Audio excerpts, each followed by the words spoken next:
Bueno, para hablar de María Estuardo, les voy a contar que hay que analizar primero cómo la figura de María Estuardo despierta una cantidad diferente de sensaciones.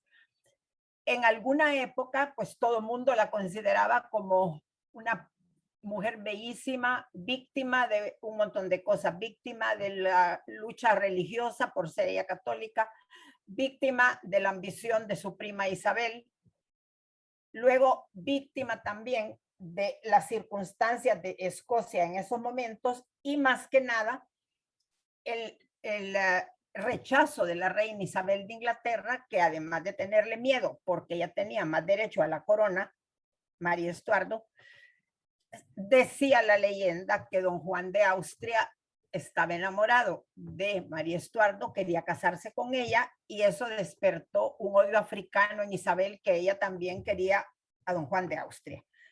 Para otro grupo de personas, María Estuardo resulta una figura de una mujer estúpida, ambiciosa en cierto punto, frívola y luego responsable prácticamente de haberse unido al partido que asesinó a su segundo marido. Yo creo que lo importante aquí es ver los hechos, tratar de ubicarnos en la época en que esto sucedió, y quiero contarles que esta presentación la hice con una única fuente de información, y es la biografía de María Estuardo escrita por Stefan Zweig. No es una novela histórica, él lo califica como una biografía, entonces prácticamente todo lo que está alrededor de la figura de la reina tiene una veracidad histórica, entonces cada una, después que veamos los hechos, podemos juzgar dónde la ubicamos. Les quiero poner al principio esta diapositiva, que lo que tiene es la figura de 3 castillos en Escocia. Por supuesto que los ve uno y parecen divinos, ¿ver? Porque estas fotos pues son recientes. Pero nadie nos quita de la cabeza lo inhóspitos que deben de haber sido estos lugares por dentro. Ya todos los castillos de la Edad Media eran terribles, porque eran fríos, porque eran más como fortalezas para defenderse. Y acuérdense que Escocia va a ser un país que va a vivir en eterna lucha con los ingleses para conseguir su independencia, que todavía el siglo XXI no lo han adquirido, ¿verdad? Pero en general eran considerados como una tierra de salvajes. En Inglaterra decir que vivían en las Highlands, las tierras altas, es como decir están al otro lado de la frontera donde se terminó la civilización. Entonces, este va a ser el país de María Estuardo. Lo que tenemos aquí es el cadalso. Fíjense que la manera de decapitar en Inglaterra era bien diferente. Y en la otra pues está una pintura de la reina. Vamos a empezar entonces desde el principio para ver cómo empezó esta mujer. María Estuardo fue 2 veces reina de Francia y de Escocia. Sus papás fueron el rey Jacobo V de Escocia y María de Guisa y Lorena, una princesa francesa católica. Fíjense que los escoceses intentaban siempre hacer alianza con países que fueran enemigos de Inglaterra. ¿Por qué? Pues porque sabía que mediante esas uniones ellos podían ver cómo se defendían de los ingleses. Entonces, por eso el matrimonio con una princesa francesa era sumamente conveniente para los escoceses.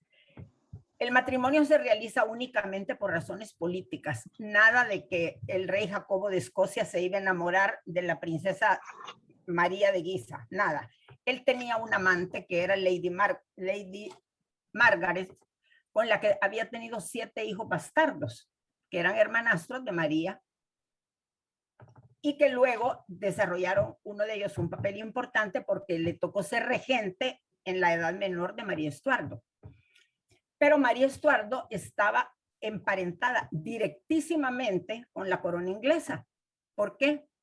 Porque la abuela de María Estuardo, es decir, Margarita Tudor, hermana de Enrique VIII, había sido la esposa de Jacobo IV de Escocia. Entonces, ella definitivamente resulta siendo sobrina de Isabel I, porque Isabel era hija de Enrique y la otra era nieta de Margarita Tudor.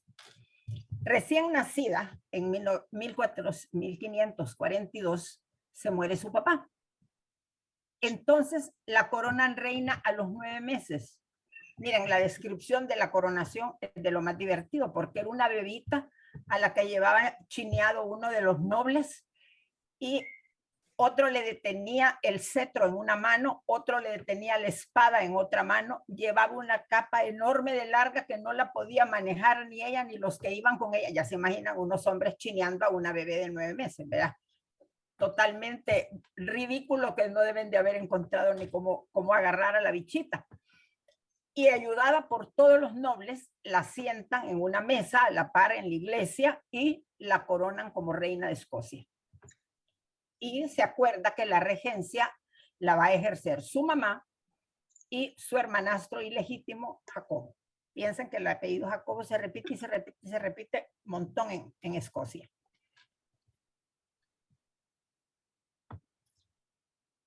Entonces, al rey Enrique VIII se le ocurre proponer el matrimonio de su hijo, el futuro Eduardo VI, hijo de Jane Seymour. Acuérdense que Enrique VIII solo tuvo un hijo varón legítimo, el otro era ilegítimo, el que le pusieron Fitzroy, pero este era el hijo de Jane Seymour. Ella se murió de parto y el niño llegó hasta la edad de 15 años. Es el protagonista de aquel libro de Príncipe y Mendigo, aquel libro de Mark Twain. Entonces, a Enrique VIII se le ocurre que su hijo se case con la niña María. Pero María de Guisa, que no le interesa para nada entroncar con las familias inglesas porque lo ve como muy peligroso, compromete al niño con el hijo del rey Enrique II de Francia y de Catalina de Médicis, que va a ser el futuro rey Francisco II. Entonces, esto ya supone una defensa bien grande contra los ingleses si María se casa con el rey de Francia. Entonces, cuando la reina regente María de Guisa se da cuenta del peligro que hay en Escocia y que cualquiera puede matar a la niña en cualquier momento, decide mandarla a los 5 años a la corte de Francia y dice que se va con las 4 Marys, que son sus mejores amigas, que tienen la misma edad que ella y que van como sus damas de honor. Lógicamente, esto tiene como objetivo, lo que les expliqué, las intrigas en la corte escocesa. Acuérdense que la niña tiene 7 hermanos bastardos, uno de los cuales es el regente. Y por otro lado, ya ha comenzado en Escocia la predicación de John Knox, que es uno de los calvinistas que ha seguido pues la división de Lutero entre todas las iglesias. Entonces, ante ese temor es que ella piensa que la niña va a estar mejor en Francia. Los reyes franceses la reciben como a una hija, con un amor tremendo, preparándola para ser la futura reina. Instruida en la fe católica, criada en la cultura de la corte más elegante de Europa, entonces la niña aprende idiomas, canta, baila, toca piano, todos los instrumentos habidos y por haber. Es decir, educada como una joyita en una corte que era, lógicamente, la corte más elegante de Europa. Acuérdense que ya en este momento ya pasó el reinado de Francisco I, que es el que ha construido todos los palacios del Loire y todo aquello. Entonces, la corte es sumamente lujosa, sumamente exigente, y siendo la reina María Catalina de Médicis, ella ha traído de Italia todas las maravillas del Renacimiento. Entonces, ella decora sus palacios del estilo rococó italiano, y llena, digamos, los parques y los lugares aledaños a los palacios de un derroche, digamos, de lujo en cuanto a estatuas, jardines, fuentes luminosas, bueno, todo lo que se les puede ocurrir.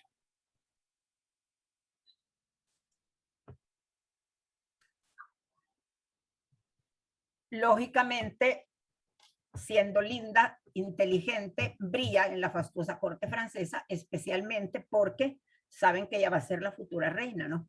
Aunque el rey y la reina Catalina todavía están muy jóvenes. La niña aprende francés, inglés, español, latín e italiano, es instruida en teología, que en ese momento era bien importante por la amenaza de los protestantes que se estaba difundiendo pues en casi todos los países. Acuérdense que ya está Calvino en Francia, está Knox en Escocia, está Uldarico Zwinglio en Suiza. Entonces, el estudio de la teología era bien importante. Ella tiene una afinidad especial por las bellas artes, entonces le gusta el canto, la danza, la equitación, y a los 15 años se casa con el Delfín, el hijo de la reina Catalina y del rey Francisco. Entonces es una ceremonia solemnísima. Bueno, no se imaginan la descripción que hace Stefan Zweig de esta boda, ¿verdad? Toda la catedral arreglada, todos los caminos por donde va a pasar la carroza real, en el río Sena, barcazas con músicos, bueno, espectacular aquello. Aclamada por el pueblo porque lógicamente la han visto crecer. Ella llegó de 5 años y tiene 15 en este momento. La recepción, dice, organizada por su suegra, tiene juegos de artificio, veleros de plata, derroche de lujo, de acuerdo a las costumbres italianas. Y el lujoso castillo de Amboise será uno de los favoritos de la nueva pareja real. Acuérdense qué divino es el castillo de Amboise, ¿verdad? Para que no se nos olvide, miren qué belleza, ¿verdad? Ese es uno de los tantos que están a la orilla del río Loire y que construyó el rey Francisco I. Ahí podemos ver, fíjense, los dos que aparecen ahí, a mí la primera vez que vi esta pintura me pareció que los dos eran mujeres, pero no, después me di cuenta que la que está detrás es María Estuardo y el que está enfrente es el Delfín Francisco. Y lo que está aquí de este lado, pues es María Estuardo en una foto, en una pintura posterior. Pero resulta que el suegro, el rey Enrique II, se muere muy joven durante unos juegos para demostrar sus destrezas de caballería. Acuérdense que los caballeros hacían esas justas en que luchaban entre dos para demostrar quién era más capaz, quién votaba primero al otro y todo lo demás. Y entonces, accidentalmente, la lanza de su contendiente le penetró en un ojo. Y se ve que la lanza le entró bastante adentro porque le dañó totalmente el cerebro. Entonces el rey se muere en el término de un mes y Francisco y María, dos adolescentes de 15 años, son coronados como reyes de Francia. Bueno, ya esto ya era una cosa complicada. Pero resulta que el rey Francisco II también es de condición muy débil y enfermiza y se muere pronto.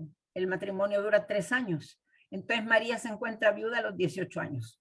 Para colmo de males y complicaciones, en ese mismo año se muere en Escocia la mamá de María Estuardo, la princesa de Guisa y Lorena.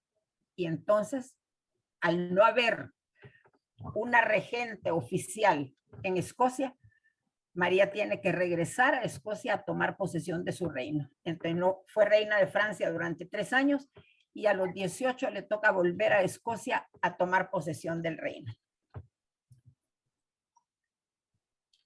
Bueno, la despedida de la corte es algo impresionante. Dice, los franceses la lloran como que se ha muerto. Organizan actos con derroche de lujo para demostrarle su amor. Viaja en una embarcación real, decorada lujosamente, escoltada por una flota, dice, como de 100 barcazas, con todos los honores. Y después de salir de ese paraíso de lujo, de delicadeza y de finura, le toca llegar a Escocia. Un país frío, dice, cubierto siempre de neblina, sus castillos en el abandono más espantoso, sucios sin ningún detalle, a tal grado que el castillo fortaleza que la recibe lo tienen que remodelar deprisa para albergar a la reina, pero cómo serían de horribles que aún remodelado a ella le causó una impresión espantosa de pensar, yo voy a vivir aquí. Una sensación tremenda y en una mujer de 18 años, ¿verdad? Para colmo, el país está dividido entre la población católica de los Lores, que son calvinistas y han ejercido el poder del gobierno durante la ausencia de María, y otra gran parte de la población que se ha mantenido católica. El regente ha sido Jacobo, que tiene el título de conde de Moré, su medio hermano bastardo, que también es calvinista. Entonces ella llega a un entorno totalmente hostil para ella. Bueno, tuve ganas de ponerles los uniformes de los clanes de Escocia, pero lógicamente estas fotografías son de la época actual. Ahí es a donde nuestro muy admirado Sean Connery aparecía disfrazado de escocés como una belleza, ¿verdad? Pero la misma ropa en la época de María Estuardo debe haber sido una cosa horrible. ¿verdad? Ahorita pues precioso se ve, miren cada uno con los distintivos de las banderas y el kilt, con, bueno, todo fantástico. Ay, claro, esa es parte de los trabajos y de las grandes diversiones, ¿verdad? Esas carreras de fuerza. Entonces, imagínense cómo trasplantar a esta mujer de la corte francesa a este lugar. A ella esto no le debe haber hecho nada de gracia, ¿verdad? Y entonces nos encontramos con John Knox, el reformista. Es un influyente clérigo, huyonate de Choto, que se convierte desde el primer momento en enemigo de ella. Primero porque ella es la reina, segundo porque ella es católica. Él es el fundador del presbiterianismo y la Iglesia Reformada de Escocia. Y comienza todos los domingos a predicar en contra de la reina, acusándola de papista por ser católica, de bruja y de prostituta por sus costumbres. Le parece malo que ella asista a misa, que le guste la música, el baile y use ropa lujosa, joyas y adornos. Todo eso la compara con las prostitutas de Babilonia y todo lo demás. María toma la decisión de ser tolerante para lograr la paz entre los dos grupos. Es decir, no ataca directamente a Knox para tratar de que haya paz y que no llegara a consecuencias más serias. Pero lo que logra es que los católicos lo consideran como una debilidad de la reina. No entienden ese objetivo de ella de crear una armonía entre dos. Acuérdense que todavía en este momento nos cuesta aceptar las ideas de otra gente. Imagínense cómo sería en este tiempo, ¿verdad? Entonces eso a ella le causa un gran daño porque la fracción católica, en lugar de apoyarla 100%, como que se desilusiona. Entonces aquí tenemos el otro panorama. ¿Cuál va a ser su relación con Isabel I? Isabel I sabe perfectamente bien que María tiene más derecho a la corona de Inglaterra. En primer lugar, porque es sobrina nieta directa de Enrique VIII. Isabel es una hija bastarda, porque aunque en su momento Enrique declaró bastarda a María Tudor, porque era la hija de Catalina de Aragón, cuando decapita a Ana Bolena, declara que Isabel es también bastarda. Bastarda sí es, puesto que ya nace cuando todavía el matrimonio entre Catalina de Aragón y Enrique VIII estaba vigente y era legal. Entonces Isabel viene de una rama de bastardía, por lo tanto la heredera legítima tiene más derecho a María Estuardo y eso a ella le da un gran miedo. Entonces dice, además teme que María restaure el catolicismo. Acuérdense que Isabel llega al trono después de María Tudor, que María Tudor intenta restaurar el catolicismo en Inglaterra. Entonces, le empieza a mandar diplomáticos y mensajeros a María, diciéndole que lo que más le conviene es renunciar al catolicismo para que pueda haber paz en Escocia. Y empieza una correspondencia amistosa con ella. Somos primas, me gustaría que vinieras a Inglaterra a visitarme para conocernos. Ella feliz si voy a llegar y también tú puedes venir a Escocia. Total, que pasan toda la vida mandándose invitaciones, aceptando las invitaciones, soñando con que se van a reunir, pero siempre son canceladas. Nunca se miran, jamás en la vida, nunca. Entonces decide Isabel que lo que va a hacer ella es casarla con un noble inglés. Si la casa con un noble inglés, la va a tener más cerca y la va a poder manipular. Alguien de su confianza.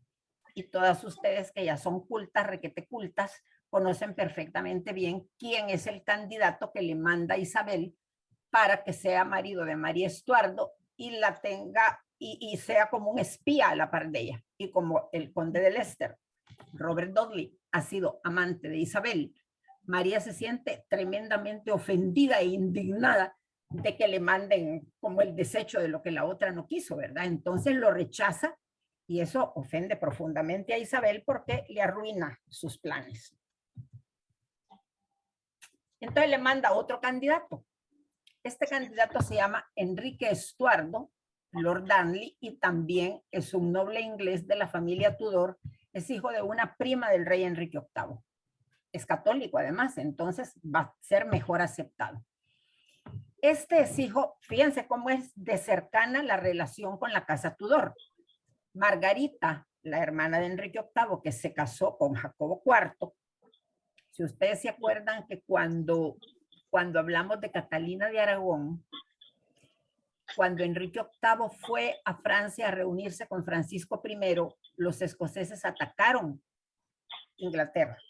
Entonces, como no había quien dirigiera las tropas, Catalina de Aragón se viste, manda hacer una armadura, se corta el pelo, se viste de hombre y ella dirige las tropas contra los invasores, y en la guerra los ingleses matan al rey de Escocia, que es Jacobo IV, que es el que está casado con la hermana de Enrique VIII.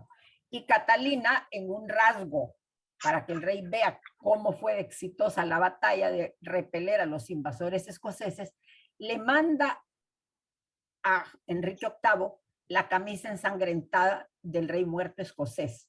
Entonces queda viuda Margarita, la hermana de Enrique VIII. Entonces, del segundo matrimonio de Margarita es que nace este Lord Darnley, Enrique Estuardo, o sea que es sobrino directo del rey Enrique VIII. El hombre es muy guapo, muy elegante, simpático. Sus atractivos 19 años enamoran a María, que tiene 23 y está rodeada de peligros. Entonces ella siente que al estar casada con alguien que es inglés, que es católico como ella se va a sentir mejor. Pero él, desde que llega exigiendo derechos. Lo primero que exige es el título de rey consorte. Tienen un hijo que va a ser después Jacobo VI de Escocia y Jacobo I de Inglaterra. Pero María pronto se decepciona ante su frivolidad y su vida ociosa, su falta de inteligencia. María, pues además de que le gusta bailar, cantar, música y de todo, es una mujer sumamente culta.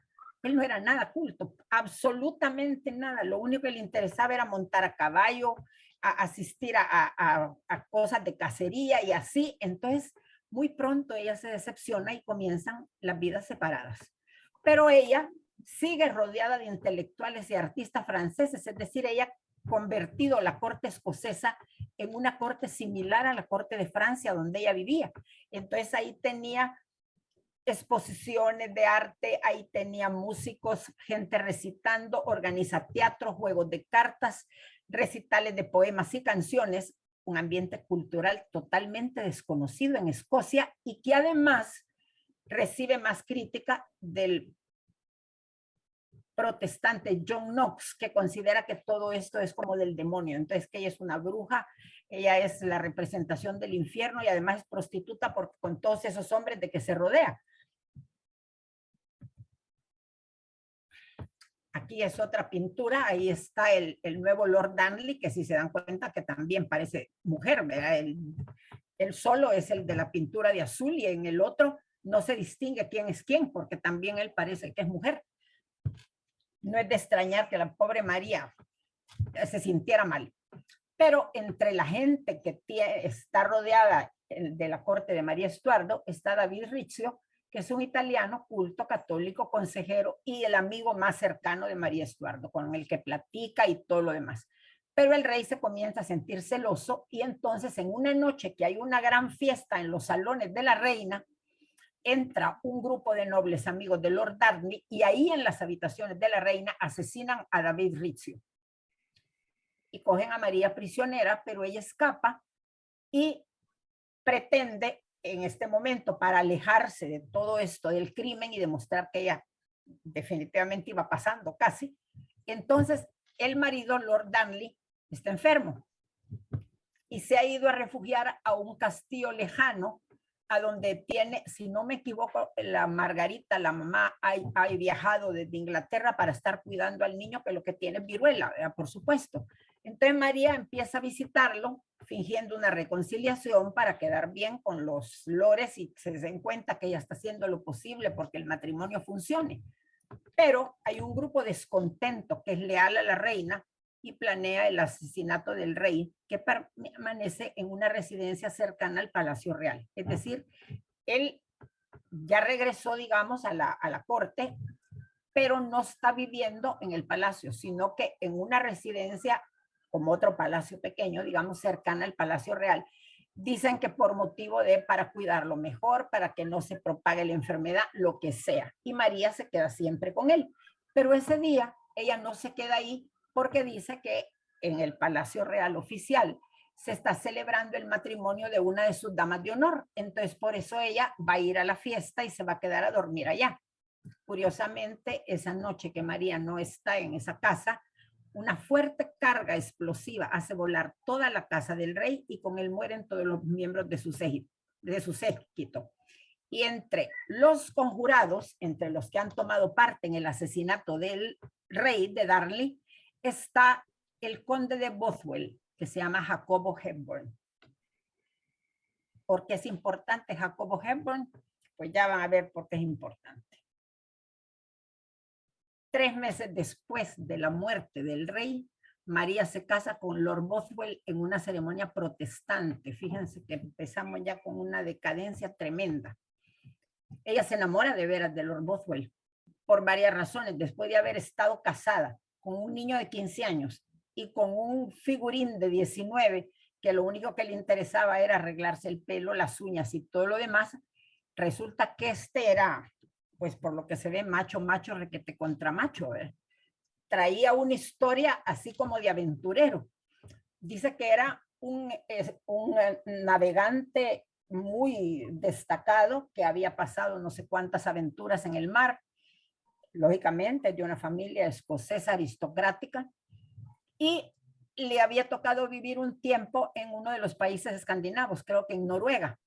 Ahí conoce a una hija de un rico comerciante y se casa con ella, pero el matrimonio no funciona porque a él, más que la esposa, lo que le interesa es los negocios del suegro y la plata que tiene el suegro. Entonces el matrimonio se arruina y él se larga y se va. Y entonces que llega a Escocia y que participa en esta ceremonia del asesinato, de esa ceremonia no, sino que en el asesinato del rey. Pero María se enamora profundamente porque además él es culto y educado, ha sido educado en la corte de Francia, de trato muy fino y elegantes modales. Pero cuando ella se casa con él, los partidarios de María se dan cuenta de que ha cometido un error terrible porque él está involucrado en el asesinato de su marido y porque además se ha casado con él en una ceremonia protestante, porque él es calvinista. Entonces los partidarios católicos de María dicen es que lo que pasa es que se tuvo que casar con él porque fue raptada, fue violada y puede estar embarazada, lo que no era cierto. Pero para María, Bothwell supone la protección y seguridad que no ha tenido en sus otros 2 matrimonios. Le dedica poemas de amor y las cartas de ambos y poemas que se dedican la guardará en una arqueta de plata. Importante la arqueta de plata. Este matrimonio es rechazado por el pueblo, por la nobleza y por los protestantes y por los católicos, o sea, por todo el mundo. La reina es fuertemente criticada y hasta acusada de complicidad en el asesinato del rey. Ahí está una pintura de Lord Bothwell, que si se dan cuenta, pues tiene bastante más cara de hombre que la anterior, ¿verdad? Pero este matrimonio de amor dice de corta duración. Los esposos son perseguidos por un ejército de nobles y María se rinde para que su esposo pueda escapar a Noruega. En Noruega, lógicamente, la ex esposa le reclama que el dinero que se robó y todo lo demás, y entonces lo mandan preso y se muere en la cárcel, sin pena ni gloria. Entonces María es obligada a abdicar a favor de su hijo Jacobo, que en ese momento el niño tiene 1 año de edad. Jacobo es hijo de Lord Darnley. Por lo tanto, viene directamente para él la sucesión al trono de Inglaterra. Piense, Lord Darnley es hijo de Margarita, la hermana de Enrique VIII. María es juzgada y es condenada como cómplice de asesinar a su primer marido, Lord Darnley. Y la tienen prisionera en un castillo, en una isla del lago Lochleven, en Escocia. Ahora, cuando se habla de la prisión de María Estuardo, hay gente que incluso llega a decir que estuvo presa en la Torre de Londres, otra que en unas circunstancias horribles. Eso son mentiras. Según el libro de Stefan Zweig, con muy buenas referencias, María pasó presa el resto de su vida, pero como podíamos llamar un arresto domiciliario. Ella vive en un castillo donde tiene su corte, tiene su confesor, tiene las diferentes personas que necesita en el plano de teología, literatura, historia, es decir, es una corte completa. Pero no va a volver a ser libre, jamás, nunca. Durante la época de su encarcelamiento pasa por diferentes castillos. El primero va a ser esta isla en medio del lago Lochleven. se escapa. ¿Cómo se escapa? En una barca disfrazada de lavandera. La lavandera le lleva la ropa todos los días, entonces ese día le da su ropa a la lavandera y ella se escapa en la barca. Pero una vez se ha escapado, no tiene a dónde ir. No puede volver a Francia porque está desprestigiada, pues por lo de sus matrimonios, menos a España. Y entonces, desesperada, busca asilo en Inglaterra, donde su prima Isabel gentilmente le ofrece protección. La convence que en Escocia peligra, que en cualquier otro país peligra. En cambio, en Inglaterra ella le va a dar toda la protección posible como a su prima querida del alma. La mantendrá prisionera por 18 años en diferentes castillos y fortalezas inglesas, alejados de las ciudades, dizque para librarla de sus enemigos. Lo que pasa es que tiene miedo de que ella se vaya a escapar con la ayuda de algunos escoceses que consideren que ella tiene derecho al trono inglés. Va a estar acompañada de damas, caballeros, un confesor católico, caballos, diversiones en condiciones de acuerdo a su condición real. Miren, entre paréntesis les puse ese nombre, Betty Hardwick. No tiene nada que ver, ¿cómo no? Sí tiene. Betty Hardwick es la esposa de uno de los dueños de los castillos en que María Estuardo estuvo presa. Pero esta mujer, bueno, cuando me apareció a mí el nombre, me metí a investigar y se considera, fíjense, la financista más brillante de ese tiempo. Ella multiplicó su capital y el capital de su marido de una manera increíble porque tenía una facilidad para la inversión, las finanzas y todo lo demás. Y hay 2 castillos todavía que existen y que son propiedad de la Casa Real Inglesa que construyó ella. Miren, si se meten a buscarlo en el internet, unos castillos bellísimos, porque tenía esa capacidad increíble de diseñar, de dibujar y al mismo tiempo de llevar control de las finanzas y de la renta. ¿Vea? Y a ella le tocó ser la esposa del dueño del castillo donde estaba prisionera María Estuardo. Pero al mismo tiempo es vigilada por un custodio y rodeada de espías que controlan sus actividades para informar a la reina Isabel que teme que se puede escapar. Para la reina Isabel, la figura de María Estuardo es como una piedra en el ojo. Tiene terror de que se escape y tiene terror que la bote a ella del trono inglés. Por eso la tiene tan controlada. Pero entonces el parlamento inglés y los nobles exigen la ejecución de María Estuardo. Claro, ella es culpable de haber mandado asesinar a su marido. Ella la acusan de alta traición, que pretende ocupar el trono de Inglaterra. Entonces Isabel empieza a tener miedo y cuando le exigen que firme la sentencia de muerte, Isabel le entra más terror. ¿Por qué? Porque ella sería la primera reina en condenar a muerte a una reina legítimamente ungida. Acuérdense que esta gente cree que los reyes son ungidos de Dios y puestos ahí por Dios. Entonces, que una reina firme una sentencia de muerte contra otra cabeza coronada es algo que nunca ha pasado en la historia. Entonces, ella tiene un gran miedo de la repercusión que esto pueda tener, dice, porque si el rey está ungido por derecho divino y es ejecutado por orden de otro rey, el hecho no sería solo matar a una reina, sino matar a la monarquía. Es decir, sería un golpe tremendo. Así como la Revolución Francesa supuso un golpe para la monarquía, esto hubiera sido igual si Isabel firma la sentencia de muerte. Entonces, alrededor de María, Isabel y otros allegados inventan una conspiración, es decir, arman un enredo de que en barriles de cerveza entran mensajes que María recibe y que la van a sacar a ella de ahí, la van a llevar directamente al palacio donde vive Isabel y Isabel va a ir a la Torre de Londres. Por supuesto que todo esto no es cierto, pero la conspiración está tan bien montada que la gente lo cree. Entonces ella es llevada a juicio a donde presentan, esto es lo trágico, las cartas del cofre de plata que ella y Boswell se han mandado y entonces eso es una prueba más de que ella tuvo que ver en el asesinato de Lord Darnley. Entonces los espías de Isabel fabrican documentos falsos que demuestran la participación de María en un plan para asesinar a la reina Isabel. María es condenada a morir decapitada, pero Isabel no se decide a firmar la sentencia y cambia varias veces de opinión.